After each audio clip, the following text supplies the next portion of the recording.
चलो देखते हैं आज तुम दिमाग की सुनते हो या दिल की। छठ पूजा में छुट्टी ना लेकर अगर तुमने ऑफिस में ओवर टाइम किया तो इससे तुम्हें पैसे डबल मिलेंगे और तुम्हारे प्रमोशन के चांसेस भी बढ़ जाएंगे। माँ का आशीर्वाद और बहन के हाथ का ठिकुआ, माथे पे दौरा और डूबते हुए सूरज के सामने नतमस्तक होना और अगले दिन उगते हुए सूरज को अर्घ देना, भला इससे बड़ा प्रमोशन और क्या ही हो सकता है।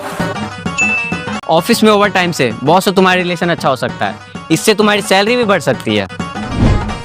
त्योहारों में परिवार के साथ समय बिताने का मौका मिलता है और इस समय को भी हम पैसे कमाने में लगा दें तो फिर लानत है ऐसे पैसों की जो परिवार के साथ वक्त भी बिताने ना दे।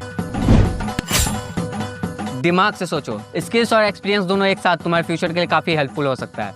इस समय अगर तुमने दिमाग की नहीं सुनी तो तुम्हारा बहुत बड़ा लॉस हो सकता है। एक बार दिल से सोच के देखो, माँ का 36 घंटे का उपवास रखना और बेटे का छठ में घर नहीं जाना एक अपने आप में बहुत बड़ा पाप है, भला इससे बड़ा लॉस और क्या ही हो सकता है। अब फैसला तुम्हारा है कि तुम दिल की सुनते हो या दिमाग की। मैं दिल की सुनूंगा।